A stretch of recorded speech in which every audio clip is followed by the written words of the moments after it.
भूपेश आनंद। बेटे मैं आज के इस लेक्चर में जितने भी स्टार्स देना चाहूं उतने ही कम है यार। लेक्चर नंबर 4 कहने को एक छोटा सा लेक्चर है, लेकिन इतना इंपॉर्टेंट है, इतना इंपॉर्टेंट है कि मैं क्या बताऊं। बेटे एक बार हुआ क्या कि एक बच्चे ने पूरी तैयारी करी अच्छी तरह से, पहले जमाने की बात बता रहा हूं जब हैंड रिटन पेन और पेपर के पेपर्स आप देते थे, मैं अपनी बात ही कर रहा हूं। मैंने पूरी तैयारी की लेकिन कैलकुलेटर घर में भूल गया और अकाउंट्स का पेपर था, सीए का पेपर दे रहा था। और बेटे उस अटेम्प्ट में, उस पेपर में मुझे मालूम है कितनी प्रॉब्लम हुई। और मैंने लाइफ में एक बात सीख ली कि आज के बाद मैं ऐसी गलती कभी नहीं करूंगा। और उस अटेम्प्ट में मैं पास भी नहीं हुआ। कहना क्या चाह रहा हूं कि कई बार छोटी छोटी बातें, छोटे छोटे लेक्चर्स बड़े इंपॉर्टेंट प्ले करते हैं और वो हम ध्यान नहीं देते, तो पूरी की पूरी वेरिएंस एनालिसिस ऊपर से लेके नीचे तक ऐसा लगता है बड़ा डिफिकल्ट है। बेटे इतना इजी टॉपिक है स्टैंडर्ड कॉस्टिंग, मैं आपको बता नहीं सकता यार। अगर आज का लेक्चर आपने ध्यान से मेरी बात को सुना और देखा कि मैं कहना क्या चाह रहा हूं, व्हाट आई वांट टू से, आप रजिस्टर ओपन करो ना यार, कर लो यार प्लीज। आज के लेक्चर में आपको रजिस्टर ओपन करना चाहिए। लेक्चर नंबर 4, मैं भूपेश आनंद आज आपके सामने कमर सीधी करके बैठना है बेटे, बिल्कुल स्पाइनल कॉर्ड आज के लेक्चर में सीधी होनी चाहिए बेटा आपकी। People who get places are the ones who keep moving. Accounts और फाइनेंस के कोर्सेज में इस दुनिया के बेटे, इंडियन, अमेरिकन, यूरोपियन, मैंने तीनों किए। मैं इंटेलिजेंट नहीं हूं और मैं चाहता भी नहीं कि आप इंटेलिजेंट हो बेटे। हार्ड वर्क ज्यादा इंपॉर्टेंट है एज कंपेयर टू इंटेलिजेंस। ये बात इस कोटेशन के थ्रू मैं आपको बताना चाहता हूं। आइए इन सभी बातों के लिए मैं भूपेश आनंद बेटे आज के लेक्चर में मैं 3-4 छोटे छोटे एग्जाम्पल से आपको कुछ कंसेप्ट को क्लियर करना चाहता हूं। अगर मैं इसको थ्योरी से समझाऊंगा ना तो आपको लॉजिकली क्या 10 साल भी समझ नहीं आएगा। आप बस आराम से जो भी एग्जाम्पल मैं देता हूं आप उसको नोट करें, आप कैलकुलेटर बाहर निकालें और मेरी बात को ध्यान से सुने। दोस्तों आई have just discuss in last lecture number 3 what about material cost variance. मैंने बस यही बताया। मैंने कहा मटेरियल कॉस्ट वेरिएंस के 2 पार्ट्स हो सकते हैं, material price variance, material usage variance. वैसे मटेरियल यूसेज के 2 पार्ट्स होते हैं, मैंने अभी नहीं बताए। अभी आज के इस लेक्चर में मैं कुछ और बताना चाहता हूं यार आपको। आप सुनिए ना, आप सुनिए बेटे आराम से। पहली बात, आपको मैं एक छोटा सा एग्जांपल दे रहा हूं, आपने इस एग्जांपल को लिखना है और मुझको मटेरियल कॉस्ट वेरिएंस कैलकुलेट करके बताना है आराम से। I repeat, you have to write down this example, you have to write down this case study और आपने मुझे सॉल्व करके बताना है कि आपके हिसाब से मटेरियल कॉस्ट वेरिएंस कितना होगा। इन द लास्ट लेक्चर 3 हमने ये सारी बातें डिस्कस की है। आप लिखिए जी, मैंने हेडिंग लिखी कैलकुलेट, मैंने फर्स्ट नंबर लिखा जी, ये मेरी केस स्टडी पहली है। 3-4 केस स्टडी छोटी छोटी कराऊंगा बेटे, ज्यादा बड़ी नहीं है। Calculate material cost variance, calculate material cost variance with the following information. कमर सीधी करके बैठना है, लिखना है, आलस बिल्कुल ढीलापन नहीं करना, आपको करके दिखाना है। Budgeted output 100 units. आपने जो बजट में माना कि वो 100 यूनिट है। बजटेड मटेरियल कॉस्ट आपको लगा कि 100 किलोग्राम्स 2 रुपए के हिसाब से, 12 रुपए के हिसाब से $1200 लग जाएंगे और 100 यूनिट बन जाएंगे। आप you have prepared a sales budget, you have prepared a production budget, you are a production manager, and I have already told you how we can prepare budgets, how we can prepare standards with the help of historical data, with the help of activity analysis, with the help of target costing, with the help of with the help of so many other techniques. I can calculate benchmarking with the help of that also.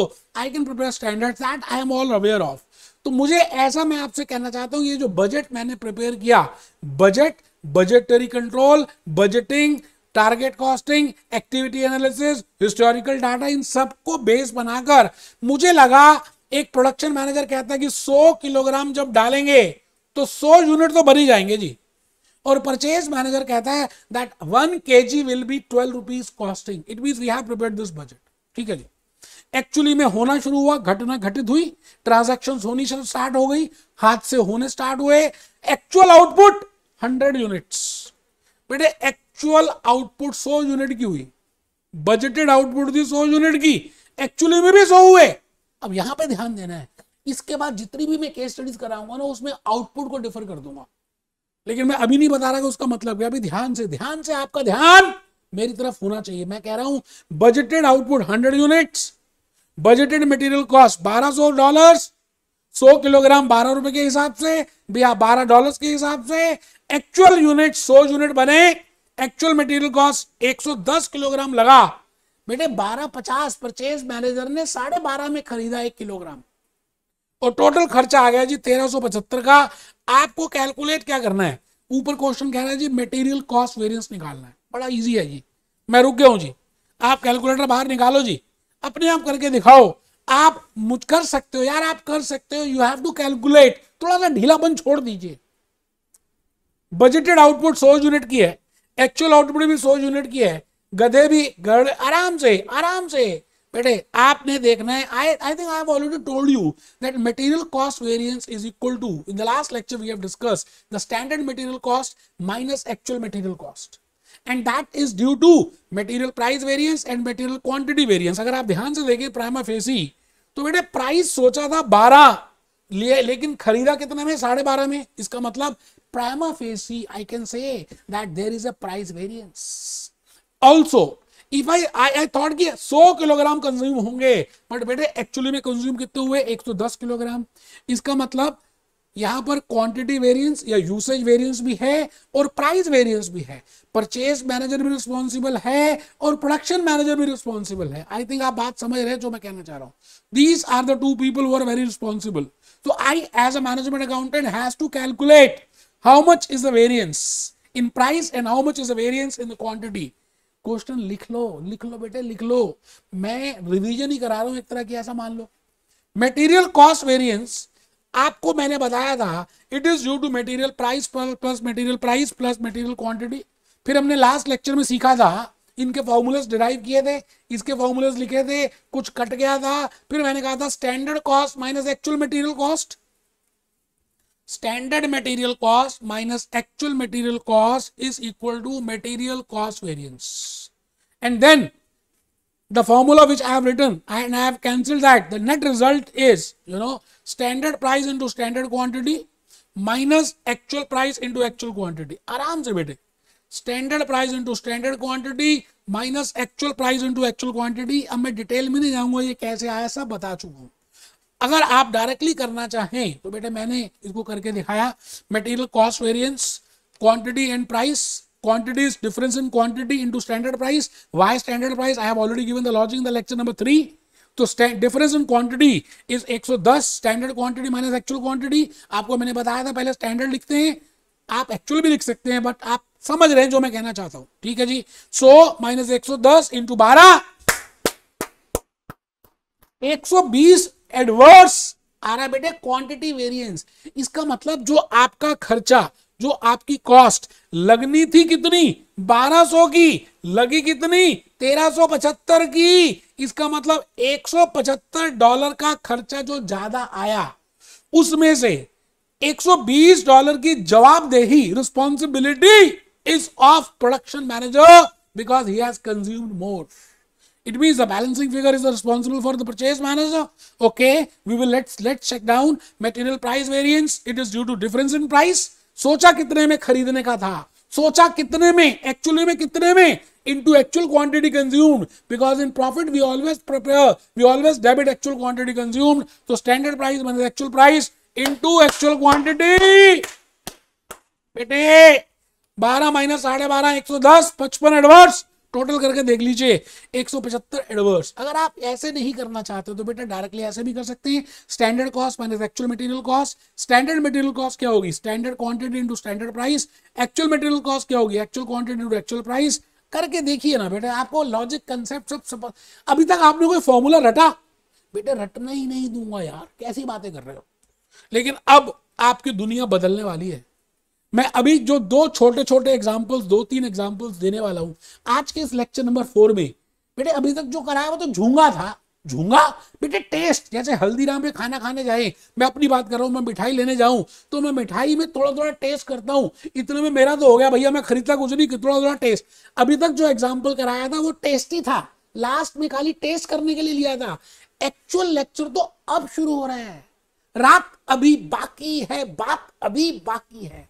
एक बच्चे ने बिल्कुल पानी पिया, कमर सीधी करके बैठ गया, बिल्कुल बढ़िया बेटे, आ गले लग जा, मैं भूपेश आनंद अभी आपके सामने बड़ा इंपॉर्टेंट कंसेप्ट फ्लो करूंगा, आपको आपकी झोली में डालूंगा कंसेप्ट।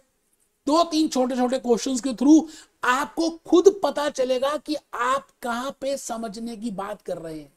लिखेंगे, ऊपर लिखेंगे पॉइंट नंबर 2। अगेन मैंने आपको एक इंफॉर्मेशन दी, एक था बजट, एक थे मुंगेरी लाल के हसीन सपने, एक थे थॉट्स, एक था बिगिनिंग में जो आपने सोचा, प्रोडक्शन मैनेजर ने सोचा, सेल्स मैनेजर ने सोचा, परचेज मैनेजर ने सोचा, और एक्चुअली में हुआ ये, सोचा था हो गया, सोचा था हो गया। I have given you information. Budgeted output, ध्यान से बेटे ध्यान से, 100 यूनिट, 100 यूनिट्स की बजटेड आउटपुट दे दिए। रॉ मटेरियल कॉस्ट 100 kg, वो कहता है जी 100 किलो जो बनेगा ना, 100 किलो का मटेरियल लगेगा, 10 रुपए के हिसाब से $1000 का खर्चा आ जाएगा जी। किसका? मेरा मटेरियल कॉस्ट का। लेबर ओवरहेड तो मैं अभी अज्यूम कर रहा हूं है ही नहीं, या है तो सेम है, बिकॉज मेरा ध्यान इस समय खाली मटेरियल की तरफ है बेटे, तभी तो it is a close model, we have to assume that, because then only I can understand. मैं एक एक चीज को वेरी करूंगा और आपके सामने लॉजिक रखूंगा। आइए जी एक्चुअल में चेक कर लें, एक्चुअल आउटपुट 150 यूनिट की है, बस बेटे यही बात, यही बतानी है आपको, यही बतानी है बेटे। The difference is here you see 100 units are there, और यहां पे कितने यूनिट्स हैं? 150। लास्ट लेक्चर नंबर 3 में और अभी लेक्चर नंबर 4 के जो अभी अभी एक क्वेश्चन किया, अगर आप ध्यान से देखें आउटपुट सेम थी बेटे। ये देखो, ये देखो बेटा, ए मेरे बेटे, बेटे ये देखो ना, ये देखो ना मेरे बेटे, 100 यूनिट्स। अच्छा क्वेश्चन साइलेंट हो तो हम फिर भी मान लेते हैं सेम है, लेकिन अगर आप ध्यान से देखें जो मैं अभी क्वेश्चन कराने जा रहा हूं, इसमें आउटपुट सेम नहीं है। बजट 100 यूनिट का बना है, एक्चुअल 150 का बना, हो सकता है there can be difference. Okay, actually में 150 यूनिट बने, इसलिए 130 किलोग्राम लगा और 11 रुपए के हिसाब से लगा और $1430 का खर्चा आ गया। आराम से लिखना बेटे, लिखना। मैं फिर रिपीट कर रहा हूं, I have given you a table, मैंने आपको एक जानकारी मुहैया कराई है। बजट ये, एक्चुअल ये। बजट में मैंने लिखा बजटेड आउटपुट 100 यूनिट है, material cost 100 kilogram at the rate of $1000 actual output 150 unit है, रॉ मटेरियल कॉस्ट 130 किलोग्राम है। As a management accountant calculate material cost variance. आपको मटेरियल कॉस्ट वेरिएंस निकाल के दिखाना है। आपको पता है material cost variance is sum total of material price variance plus material usage variance, and you know that material usage is due to difference in quantity into standard price and material price variance is difference in price into actual quantity consumed। आपको पता है, लेकिन मैं कहता हूं सब बकवास है अगर आपने ध्यान से मेरी बात को आने वाले 2 मिनट ध्यान से नहीं सुना। अच्छा मुझे एक चीज बताओ, $1430 का खर्चा हो गया, होना था $1000 का। आपको क्या लगता है prima facie whether you can say that this is the variance? Can you say like this is the variance? अगर आप बेवकूफ होंगे तो आप कहेंगे $430 का एक्चुअल मटेरियल कॉस्ट वेरिएंस है, लेकिन मैं थप्पड़ मारूंगा खींच के, क्योंकि आप भूपेश आनंद की बात सुन नहीं रहे बेटे। $1000 का जो मटेरियल कॉस्ट है that is for 100 kgs of output units, and actual 1430 output material cost, it is not for 100 units, rather it is for 150 units. आप गधों को घोड़ों के साथ कैसे कंपेयर कर सकते हो? मैं तो ये कहूंगा कि ये कंपेयर करना भी पाप है यार, पाप है, महापाप अगर आप डायरेक्टली कंपेयर कर लेते हो। यहीं पे तो कंसेप्ट छुपा है। How can I compare? मैं गधों को गधों के साथ ही तो कंपेयर करूंगा, घोड़ों को घोड़ों के साथ, भेड़ों को भेड़ों के साथ, बकरियों को बकरियों के साथ। How can I compare with घोड़े एंड गधे? एक बच्चा कहता है घोड़े एंड गधे। हाँ बेटे, बजट जो है वो 100 यूनिट के लिए बनाया गया। तो आज के बाद आपने कोई भी वेरिएंस चेक करना है पहली बात आपको ये देखनी है कि यूनिट्स कितने हैं, बेस कितना है, क्योंकि बेबी को बेस पसंद है। 100 यूनिट्स के लिए आपने बेस बजट बनाया, एक्चुअल आपने प्रिपेयर किया 150 यूनिट्स के लिए, ठीक है जी। तो आपको अब ये चेक करना है 100 150। अच्छा आइए मैं आपसे यही कहना चाह रहा हूं, एज अ प्राइमा फेसी आपको ऐसा लग सकता है कि $430 का आपका मटेरियल कॉस्ट वेरिएंस है, बट ये ब्लंडर है भाई साहब। You are not a management accountant, आप पागल हैं, आप बेवकूफ हैं, आप गधे हैं अगर आप 5th क्लास का लॉजिक भी नहीं समझते। एक चीज 100 यूनिट के लिए बेस पे बनाई है, दूसरी 150 के लिए बेस पे बनाई है, इनको कंपेयर कर ही नहीं सकते, यही बात लिखी है। Dear friends, you can not compare donkeys with horses, आप गधों को घोड़ों के साथ नहीं कंपेयर कर सकते। कैसे करोगे यार? आलिया को कैटरीना के साथ कैसे करेंगे यार? आलिया की शादी होगी रणबीर के साथ, कैटरीना की किसी और के साथ, हाउ वी कैन कंपेयर? नहीं कर सकते भाई। तो आपको अब क्या करना पड़ेगा, आपको एक कंपेरेबल बजट बनाना पड़ेगा जिसका नाम है स्टैंडर्ड। बेटे इस चैप्टर का नाम ही स्टैंडर्ड कॉस्टिंग है। मैं कहूंगा स्टैंडर्ड कॉस्टिंग का दूसरा नाम है comparable budget. It means that budget which can be compared. It means in this question if you see I can not compare, तो मैं क्या करूंगा 150 यूनिट जो एक्चुअली में हकीकत हो गई, जो फैक्ट है, मैं उसको बेस मानूंगा। मैं मानूंगा कि अगर मैं 150 यूनिट का ही बजट प्रिपेयर करता, if I would have prepared a budget of 150 units, बनाया नहीं है, बनाया तो 100 का है, बनाया 100 का है, हुआ एक्चुअली में 150। मैं अब 100 वाले को 150 से कंपेयर नहीं कर सकता, तो मैं क्या करूंगा, बजट जो मैंने बनाया उसमें हल्का फुल्का वेरिएशन करूंगा, और मैं उसमें ये कहूंगा कि अगर 100 यूनिट का बजट बनाया तो 100 किलोग्राम खर्चा हुआ। अगर मान लेते हैं 150 का बनाया होता तो 150 किलोग्राम लगते हैं। बड़ी सिंपल सी क्रॉस मल्टीप्लिकेशन है, इतने में इतना तो इतने में कितना, मैं करके दिखाता हूं भाई साहब, क्यों टेंशन किस बात की है। मैं आपसे ये कह रहा हूं बजट ये था, ठीक है जी। क्या बजट था? 100 यूनिट्स को बनाने के लिए 100 किलोग्राम का मटेरियल लगेगा, ठीक है sir.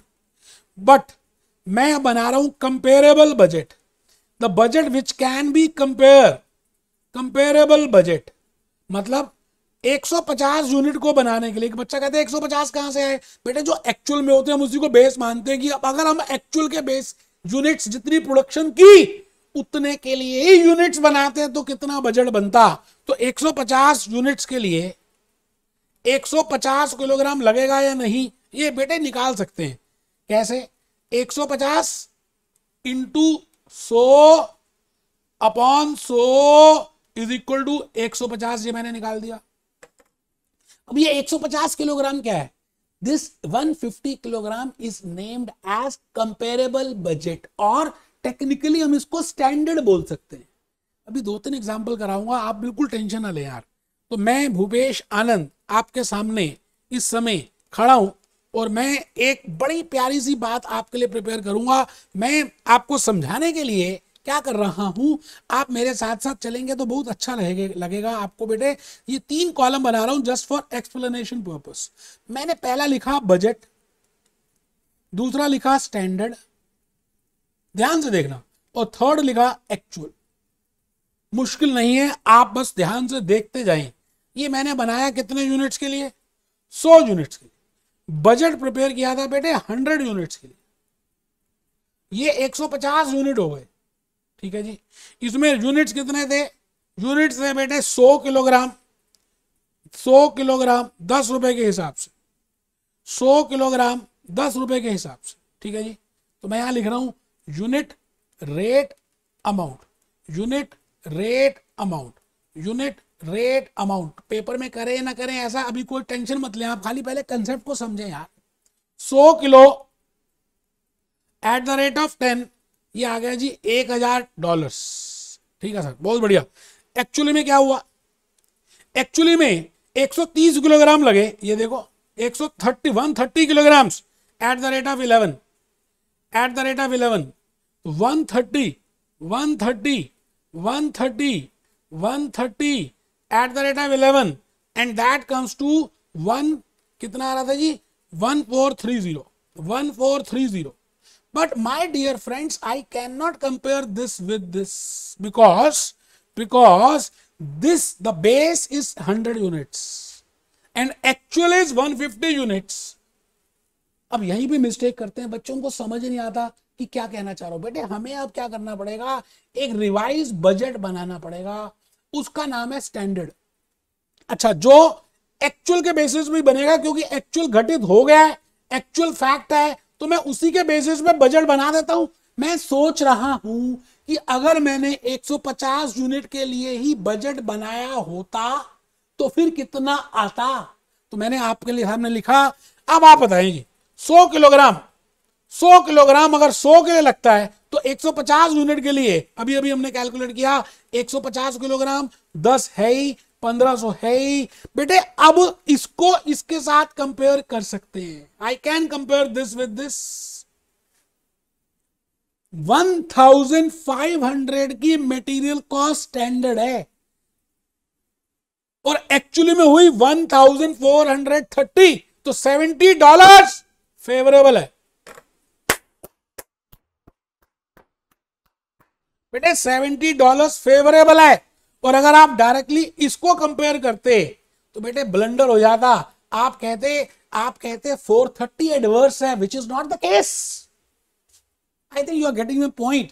The point is I firstly I have to check that whether the production which is being as per the budget which is prepared, it is the base of how much is the base of that budget and how much is the base of that actual. So whether I can compare that base with this base. ठीक है जी, आइए मैं इन सभी बातों में अभी एक दो एग्जांपल्स और देने वाला हूं। एक बच्चों को नींद आ रही है, वो कहता सर एक बात निकल गई, कोई बात नहीं, अभी दूसरा एग्जांपल देखो। ईमानदारी से बैठो, कमर सीधी करके बैठो। सिंसियरिटी बड़ी इंपॉर्टेंट है बेटे लाइफ के अंदर। मैं बता रहा हूं, एक क्वेश्चन ये कर लो, फिर गाना दिखाऊंगा। बड़ा प्यारा सा क्वेश्चन है, छोटा सा क्वेश्चन है। अभी ये मत सोचो कि कहां से लिया, कौन सी बुक से लिया, कौन से मटेरियल से लिया। लॉजिक कंसेप्ट को, क्लैरिटी को लिए पागल हो जाओ। ऐसी लागी लगन, मीरा हो गई मगन। पढ़िए, लिखिए, calculate material cost variance, calculate material usage variance, calculate material price variance। बेटे 3 वेरिएंस लिखे मैंने कहा जी material cost variance, material usage variance and material price variance. आपको 3 वेरिएंसेस निकालने हैं, कॉस्ट, यूसेज और प्राइस। और बताए भी यही हुए हैं, और कुछ निकालने का बताया ही नहीं है, तो कैसे निकालोगे। निम्नलिखित इंफॉर्मेशन के हिसाब से आप आराम से बेटे ऐसे ही जैसे मैंने दिया ना, ऐसे ही बनाओगे तो आपको थोड़ा क्वेश्चन ज्यादा समझ आएगा। अच्छा, क्वेश्चन में ऐसा नहीं भी दिया हो तो मैं अगर इस तरह से वर्किंग नोट शुरू के क्वेश्चंस में इन द बिगिनिंग, तो मुझे ऐसा लगता है कि ज्यादा लॉजिक क्लियर होगा। आगे आपकी मर्जी है बेटे। मैंने इंडियन, अमेरिकन, यूरोपियन सारे एग्जामिनेशंस दिए और इसी तरह से प्रिपेयर किया। बजट में आउटपुट दी हुई है 70 यूनिट की, और अगर एक्चुअल देखें तो आउटपुट दी हुई है 2,10,000 यूनिट्स की। इसका मतलब बजट और एक्चुअल आई कैनॉट कंपेयर। कैसे कंपेयर करूंगा यार? गंगू तेली और राजा भोज को कंपेयर कर सकता हूं? आप how can I compare Gangu Teli with Raja Bhoj? I cannot compare because the output which I have prepared a budget that is for 70 units and actually 2,10,000 units have been produced. Okay, no issues for that. Second is, अगर budget को देखूं तो 70 unit को बनाने के लिए उन्होंने लिखा हुआ है जी 100 किलोग्राम्स लगेंगे। इसका मतलब 30 किलोग्राम्स वेस्ट हो जाएगा, या जो भी है, हमें मतलब नहीं है। 100 किलोग्राम लगेंगे, 70 यूनिट तो भी बनेंगे। लेकिन एक्चुअली में 2,80,000 किलोग्राम लगे और उसकी कॉस्ट आई 2,52,000। तो आई थिंक आप कैलकुलेट कर सकते हैं कि पर यूनिट में कितनी आएगी। 2,52,000 डिवाइडेड बाय 2,80,000 कर दें तो you can calculate per unit. आप चेक कर लीजिए जी, आप मत करिए, आप ढीले हैं, आपको दिक्कत होगी, मैं कर देता हूँ। बेटे क्या हो गया, मैं कर देता हूँ 2,80,000, ये आ गया जी 0.90। आराम से, मैं फिर रिपीट करता हूं, आप आराम से बैठे भाई साहब, पेपर तो मैंने देने, आपने थोड़ी देने हैं। आप क्वेश्चन लिखना चाहे लिखें, स्क्रीनशॉट ले लें। लिखने में कष्ट होता है बेटा, थोड़ा सा हिम्मत करनी पड़ती है। छोड़ो उसको। Calculate material cost, material usage, material price from the following. Budget है 70 यूनिट का, एक्चुअल है 2,10,000 यूनिट। पहली बात, ये गधा है, वो घोड़े हैं। आई कैन नॉट कंपेयर गधे विद घोड़े। इसका मतलब मुझे यहां पर रिवाइज बजट बनाना पड़ेगा जो 2,10,000 यूनिट के लिए होगा, क्योंकि एक्चुअल के लिए ही बनाऊंगा, क्योंकि एक्चुअल फैक्ट है, क्योंकि फिर कंपेरेबल हो जाएगा। या उसको मैं रिवाइज बजट बोलूंगा, और I can say it as standard. 90% आने वाले दिनों में मैं स्टैंडर्ड ही बोलने वाला हूं। तो आइए यहां पर मैं आपके सामने आंसर लिख रहा हूं। बेटे मैंने प्यार से लिखा है, दोस्तों से दोस्तों की बातें की है। एक बच्चा कहता है पेपर एमसीक्यू का आएगा, ये क्या करा रहा है मास्टर? अरे थप्पड़ मारूंगा खींच के, एमसीक्यू का पेपर आएगा। Friends, as a rule, firstly see whether both informations are comparable. आज के बाद जिंदगी में जब भी आप स्टैंडर्ड कॉस्टिंग का क्वेश्चन करें, whether it is material cost, whether it is labour cost, whether it is overheads, पहला रूल होना चाहिए, रूल ऑफ थंब, आपको कंपेयर करना है कि भाई जो आउटपुट है या जो बेस है क्या वो सेम है। क्योंकि अगर वो सेम नहीं है तो आपको कंपेरेबल बजट बनाना पड़ेगा। लिख लो बेटा, लिख लो, लिखो मेरे बच्चे। बेटा ये बातें ना बड़ी इंपॉर्टेंट है, आप भूल जाओगे ना जब एक्चुअली में क्वेश्चन करोगे तो। 1-2 मिनट लगने, एफर्ट्स करोगे तो यार होगा। अच्छा पीपीटी मेरे पास है, अगर मैं पीपीटी से पढ़ाता तो आपको क्लासरूम की फीलिंग ही नहीं आती। अच्छा जब क्लासरूम की फीलिंग नहीं आती तो आप क्या पढ़ते? बाकी टीचर तो पीपीटी से पढ़ा रहे हैं, मटेरियल से ही पढ़ा देते हैं क्या यार? ईमानदारी से बताओ, क्या आपको क्लासरूम टच नहीं आ रहा? Friends, as a rule, firstly we will see both the informations are comparable. Compare output of both informations. If not, then calculate. अगर वो दोनों इंफॉर्मेशन का बेस सेम नहीं है, जैसे यहां पर सेम नहीं है, ये 70 के लिए भाई साहब, और ये भाई साहब 2,10,000 यूनिट के लिए है, भाई साहब कंपेरेबल नहीं है। तो इसलिए मुझे क्या करना पड़ेगा? मुझे बेस बनाना पड़ेगा। I will prepare a revise budget which is also named as standard. मैंने आपके लिए एक टेबल बनाया, वही वाला टेबल जो अभी प्रिपेयर किया था। Unit rate amount, budget standard actual, budget standard actual. कर ले भाई साहब, थोड़ा कष्ट होगा भाई साहब, लेकिन फायदा होगा। आप बताइए जी, आप बताइए, बजट कितने यूनिट के लिए था भाई साहब? Budget is for 70 units. Budget is for 70 units. Actual is for 2,10,000 units. So I will prepare a standard, Budget 70 units के लिए है, एक्चुअल 2,10,000 यूनिट्स के लिए है, तो मुझे स्टैंडर्ड भी 2,10,000 के लिए बनाना पड़ेगा। I will prepare standard for 2,10,000. Yeah.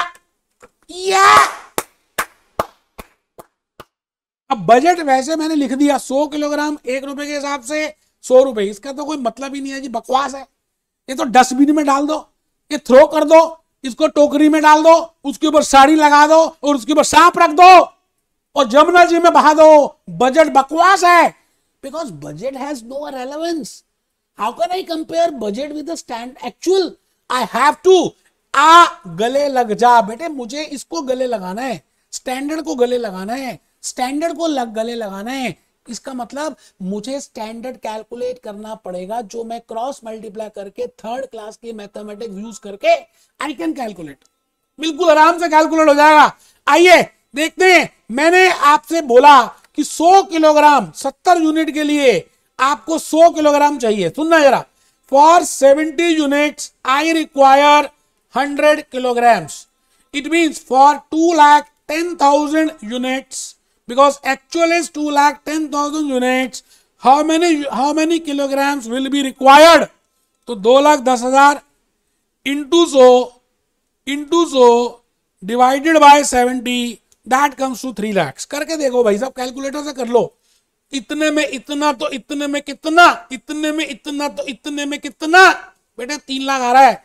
मैंने कर लिया, आप करो भाई साहब, कर लो भाई साहब, पढ़ने आए यहाँ पे।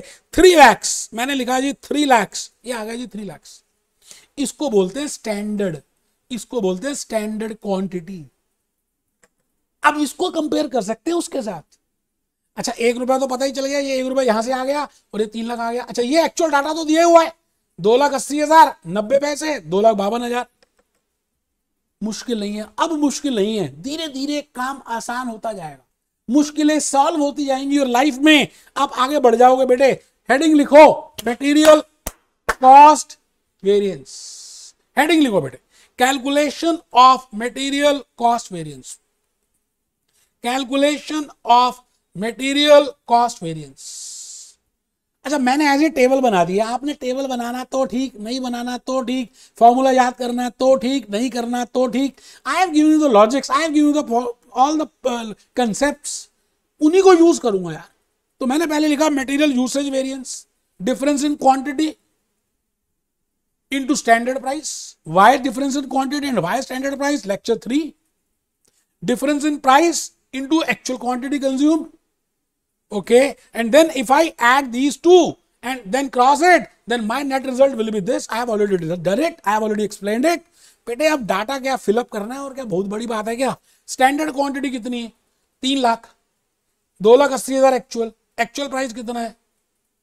1 रुपया। ये आ गया जी 20,000, 20,000, 20,000 फेवरेबल है। बिकॉज अगर आप स्टैंडर्ड माइनस एक्चुअल करते हैं ना तो फिर प्लस आएगा तो फेवरेबल है, माइनस आएगा तो एडवर्स है, फिर सोचना नहीं पड़ेगा आपको, माइंड में प्रेशर नहीं देना पड़ेगा। तो आप स्टैंडर्ड माइनस एक्चुअली करें, ठीक है जी। Standard price minus actual price, 1 रुपया माइनस 90 पैसे, 2,80,000, 2,80,000। आप देखो ना, क्रॉस चेक करो ना, material usage plus material price is equal to material cost. बेटे आराम से कहते हैं, जब स्टार्टिंग में दिक्कत आती है, जब फाउंडेशन बन जाती है ना, तो फिर ऊपर बुर्ज खलीफा बनने में टाइम कम लगा, ज्यादा टाइम लगा बेस बनाने में, ऊपर की मंजिलें बनाने में समय कम लगा बुर्ज खलीफा में, ठीक है जी। आप ऊपर देखो, लास्ट आज के लेक्चर की last case study, just to explain why we prepare, what is the meaning of revise budget and why it is also named as standard, because we are doing standard costing। कसम होगी अगर ये example ना लिखा तो आप fail हो जाओगे, फेल हो बेटा अगर नहीं लिखा तो। Calculate material price and material usage variance. Last है बेटे, 5 मिनट की बात रह गई है। आपको निम्नलिखित इंफॉर्मेशन में से मटेरियल यूसेज और मटेरियल प्राइस वेरिएंस निकालना है, ठीक है sir. ABC limited is engaged in producing a special product. बेटे ये वैसे मैं टाइप भी करा सकता था, लेकिन क्लासरूम की फीलिंग नहीं आती यार। आपके पास मटेरियल है, बाकी तो टाइप से ही करेंगे। एबीसी लिमिटेड एक कंपनी है जो एक मटेरियल बनाती है जिसमें 2 तरह के प्रोडक्ट लगते हैं, प्रोडक्ट एक्स और प्रोडक्ट वाई। चेक करो, स्टैंडर्ड मिक्स 60 किलोग्राम अगर आप एक्स का डालें और 40 किलोग्राम वाई का डालें तो जाकर कहानी बनती है। और फिर एक्स 5 रुपए के हिसाब से आता है और वाई 10 रुपए के हिसाब से आता है और लॉस 30% हो जाता है आराम से। बेटे standard mix 60 kilogram of X, standard mix 40 kilogram of Y, standard loss 30%। देखेंगे अभी लॉस का मतलब क्या है। मैंने प्रोसेस कॉस्टिंग में बताया था, loss is of 2 types, normal loss and abnormal loss. If nothing is given, I will assume it is a normal loss। इसका मतलब आप कुछ भी करें, 100 किलोग्राम जब डालेंगे, 60 किलोग्राम एक्स का और 40 किलोग्राम वाई का, एक्चुअली में तो 100 किलोग्राम बनना चाहिए, लेकिन कुछ ना उसी यूटेंसिल में चिपक जाएगा, मशीन में चिपक जाएगा, हाँ चिपक जाएगा, कुछ खराब हो जाएगा, कुछ इवेपोरेट हो जाएगा। आपके हाथ में 70% आना है। इसका मतलब अगर आप 100 किलोग्राम डालोगे तो 70 किलोग्राम ही आएगा। आप देख लीजिए, लिखा हुआ है, मैं नहीं कह रहा, क्वेश्चन कह रहा भाई साहब। ABC limited is engaged in producing a special product for which standard mix of 60 kg of X and 40 kg of Y are required. Standard loss of production, वो कहते हैं इतना तो नुकसान हो ही जाएगा, 30%। अच्छा, 5 रुपए 1 किलोग्राम एक्स की कीमत है, जो आपने सोचा बजट में, परचेज मैनेजर ने जो सप्लायर से हिसाब किताब किया, कोटेशन मंगवाई, हिस्टोरिकल इंफॉर्मेशन देखी और 10 रुपए लग जाएंगे जी वाई के 1 किलोग्राम को खरीदने में आराम से। बेटे ये सारा आपको बजट दिया हुआ है, एक्चुअल इंफॉर्मेशन तो अब दी हुई है, घटित फैक्ट सच्चाई ये है क्या, 80 किलोग्राम एक्स के लगे, 70 किलोग्राम वाई के लगे। 80 को परचेज मैनेजर ने 4.5 रुपए के हिसाब से खरीदा था और हमने सोचा कितने के हिसाब से था, हमने सोचा था 5 रुपए के हिसाब से। हाय राम, ये तो ज्यादा में खरीद लिया। वाई को मैंने सोचा था 10 रुपए के हिसाब से खरीदना, हाय राम ये तो 8 का खरीद लिया, 8 तो कम में खरीदा। आ गले लग जा परचेज मैनेजर, लेकिन एक्स में थप्पड़ मारो परचेज मैनेजर को, क्योंकि उसने ज्यादा में खरीद लिया, 4.5 में खरीद लिया। अच्छा उसमें भी गले लग जा क्योंकि उसने कम में खरीदा। सॉरी सॉरी सॉरी, उसको 2 बार गले लगाओ जी। एक्चुअल आउटपुट 140 किलोग्राम की है। आराम से क्वेश्चन लिख लो यार, लास्ट है, 2 मिनट की बात है। कहो तो पहले गाना ही दिखा देता हूं। लो आप पता नहीं कैसे मूड खराब कर लेते हो यार, ऐसे नहीं। लो कितना बढ़िया गाना है, आजकल के जमाने का नहीं, लेकिन इसकी बात बड़ी इंपॉर्टेंट है।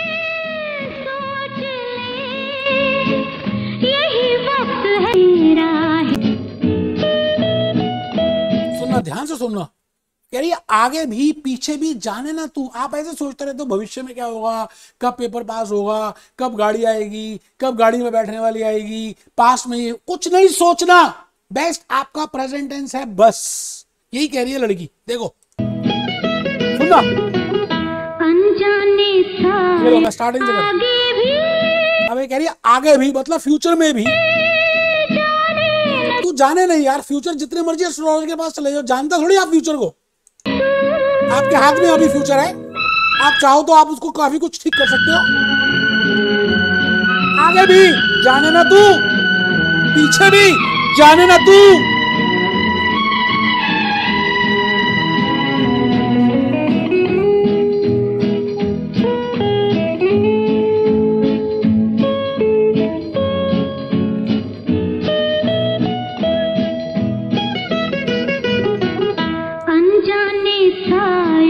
अनजाने सायों का, कभी भी कुछ भी हो सकता है, अनसर्टेनिटी हो सकती है।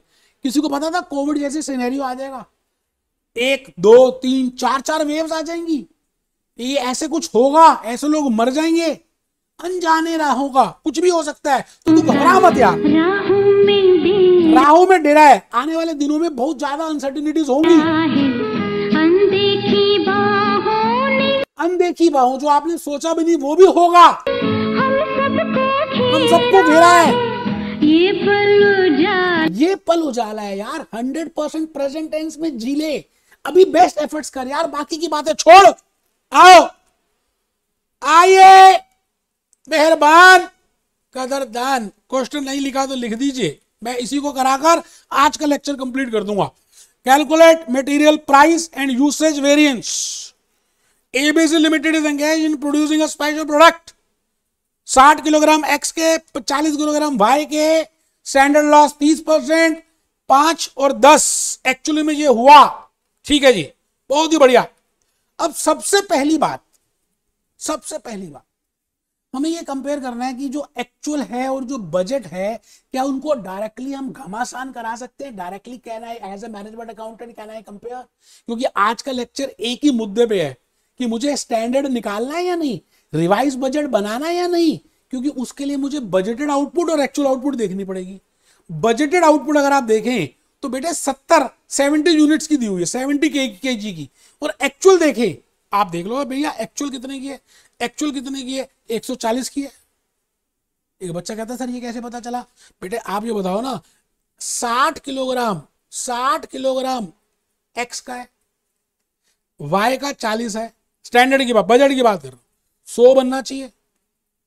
अच्छा 30 किलोग्राम लेस कर दें तो 70 आना चाहिए। बोलो हाँ या ना? बिल्कुल आना चाहिए। इसका मतलब आपका जो बजट है वो 70 का है, बट एक्चुअल अगर आप देखो मेरे बेटे, एक्चुअल तो 140 किलोग्राम बना है। बेटे ये तो गधे हैं, बेटे वो घोड़े हैं। आई कैन नॉट कंपेयर गधे विद घोड़े, so I have to prepare a standard, so I have prepared a standard. I have just for understanding purpose again prepare budget. Actual is 140, budget is 70, so I should prepare standard for 140, then only I can compare। तभी तो मैं इन दोनों को प्यार करा सकता हूं मेरे दोस्त, नहीं तो प्यार हो ही नहीं सकता। आई थिंक आप लॉजिकली समझ रहे हैं। थर्ड एग्जांपल है उसी कंसेप्ट को एक्सप्लेन करने के लिए, कोई नहीं कराएगा इतना जो भूपेश आनंद बता रहा है। तो बजट आप देखो तो 60 किलोग्राम है, ये तो सिंपल है, तो डस्टबिन में डाल दो इसको। सर डस्टबिन में डाल दें? हाँ डस्टबिन में, कूड़े में डाल दो, क्योंकि इसका कोई यूज नहीं है। हाँ इसको खाली हम स्टैंडर्ड निकालने के लिए इस्तेमाल कर रहे हैं। ठीक है जी, तो आइए अब देखते हैं कैसे आया। आप बताओ जी, 70 किलोग्राम के लिए अगर 70 किलोग्राम के लिए 60 केजी चाहिए, ठीक है जी, तो एक्चुअली में कितने बने मेरे बेटे, एक्चुअली में कितने बने 140। तो यहां कर देते हैं, कोई ऐसी दिक्कत नहीं। 70 केजी के लिए if 70 KG of material X is required, लिख लो, आप भी क्या याद करोगे, for producing 70 KG of finished product, simple English में लिखवा रहा हूं, then for 140 KG of finished output how much will be required, how much raw material will be required, तो 140 इंटू 70 अपॉन 70, 140 इंटू 70, ये क्या कर दिया बेटे मैंने, 60 है बेटा, सॉरी, अच्छा ये गलती से मैंने 70 लिख दिया बेटा, 60 था। इफ 60, ठीक है जी, तो यहां पर आ गया जी 140 इंटू 70 फॉर प्रोड्यूसिंग, ठीक है, तो 140 इंटू 70 अपॉन 60। आई थिंक आप समझ रहे हैं जो मैं कहना चाह रहा हूं, जहां मैंने गलती की आपने देखा 140 इंटू 70 अपॉन 60। गलतियां आपसे भी होंगी, लेकिन धीरे धीरे काम हो जाएगा। मैंने अभी भी कोई गलती की है, ध्यान से देखो, 70 किलोग्राम के लिए 60 चाहिए, 70 किलोग्राम के लिए 60 चाहिए। देखो बेटा गलत किया है, देखो कितना कुछ, मैं बताऊं क्या गलत किया, अभी बता रहा हूं। देखो क्रॉस मल्टीप्लाई में हम दो चीजें जो साथ साथ जो दी होती हैं उनको लिखते हैं, और जो चीज नहीं दी होती उसको ऐसे लिखते हैं। I think you know how to cross multiply. If this is given and this is given, if this is given but this is not given, for example in this question what I did, मैंने कुछ गलती क्या की, अब देखना, पहले मैं ठीक करके दिखा रहा हूं। 140 किलोग्राम एक्चुअली में बना, और उसके लिए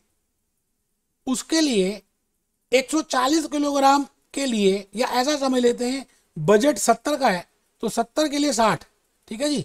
तो मैं कह रहा हूं जी आपका एक्चुअली में प्रोडक्शन बना 70 केजी, और इसके लिए 60 किलोग्राम ऑफ एक्स चाहिए था, ये तो ये वाली चीज आ गई। अब मुझे चाहिए 140 के लिए, 140 केजी के लिए, आई वॉन्ट कि अगर 140 का मैं बजट बनाता तो फिर कितने का बनता, इंटू 60 अपॉन 70। ये बेटे 120 किलोग्राम आ रहा है। आराम से बताओ कौन सा बच्चा बताएगा कि मैंने अभी पहले उसमें क्या गलती की थी।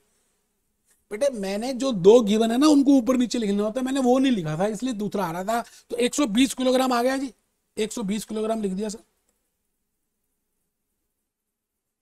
वाई का निकाल के दिखाओ सभी बच्चे। 70 किलोग्राम की आउटपुट चाहिए अगर, तो 40 किलोग्राम वाई का चाहिए, ऐसा सोचिए। हमें ऐसे करना है बेटे, given given given not given, cross multiply. मुझे 70 केजी की आउटपुट चाहिए, 70 केजी का आउटपुट चाहिए, तो मुझे 40 केजी ऑफ वाई चाहिए। और अगर 140 का चाहिए तो कितना होगा, 140 इंटू 40 अपॉन 70। ये लो मेरे बेटे, 140 इंटू 40 अपॉन 70, ये आ गया बेटे 80। आराम से ये देखो जी 80। बेटे इस पूरे क्लास के अंदर मैंने एक ही बात समझाने की कोशिश की कि अगर बजट और एक्चुअल की आउटपुट सेम नहीं है, अगर बेस सेम नहीं है, तो आपको उस बजट से पहले स्टैंडर्ड बनाना है, उस बजट से पहले रिवाइज बजट बनाना है, और इस रिवाइज बजट को उस एक्चुअल के साथ कंपेयर करना है।